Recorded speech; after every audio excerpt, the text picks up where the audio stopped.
Let me ask you a straight-up question. How many of you worried about something today before even finishing your coffee? Be honest.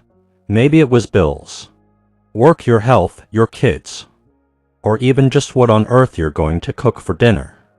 And here's the thing, we all do it.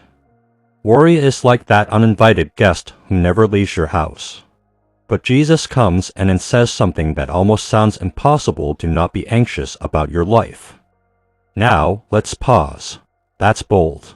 Because if I'm honest, I'd love to say, sure Jesus, no worries, easy.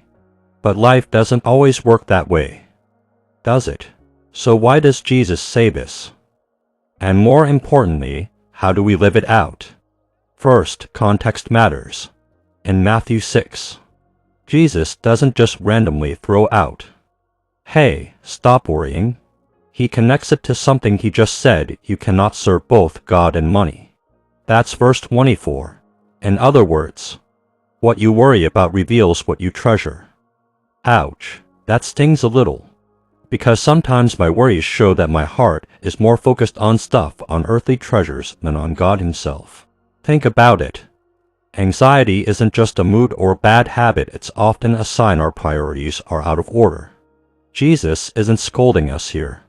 He's inviting us to trust. He's saying, look, you can't hold tightly to both worry and faith at the same time. One is going to win. And then He hits us with, this is not life more than food, and the body more than clothing?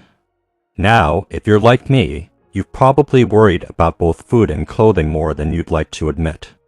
I mean, how many times have you opened your fridge and said, there's nothing to eat, while it's literally packed with food? Or stood in front of a closet full of clothes and said, I have nothing to wear? Jesus would probably just shake his head and say, exactly my point. Life is bigger than that. See, Jesus isn't saying don't be responsible. He's not telling us to quit our jobs and wait for bread to rain down from heaven. He's saying don't let anxiety eat you alive. Do your part, yes, but trust God with the outcome. And honestly, it makes sense. The same God who gave you life surely cares about the details that sustain it. If He created your body, don't you think He cares about clothing it? If He breathed breath into your lungs, don't you think He cares about food to sustain it? The first humans in Genesis literally messed everything up, and God still cared enough to clothe them. That's His heart. But here's the problem with anxiety: it narrows your vision. It makes you zoom in so close on your problem that you forget the bigger picture. It's like holding your phone 2 inches from your face. You can't see anything else around you. Jesus says, step back, zoom out, look at life in perspective. Your Father's got this. And I know, easier said than done, right? Trust me, I get it. I've had nights where I stared at the ceiling worrying about things I had no control over. Like somehow if I worried hard enough, I could fix it. Spoiler: worry doesn't fix anything.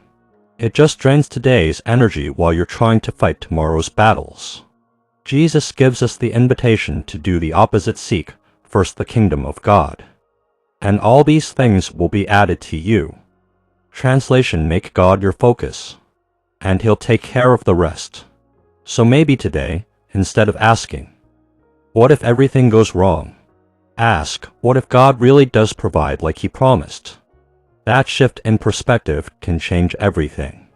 Friend, if anxiety has been weighing you down, let Jesus' words sink and do not be anxious about your life.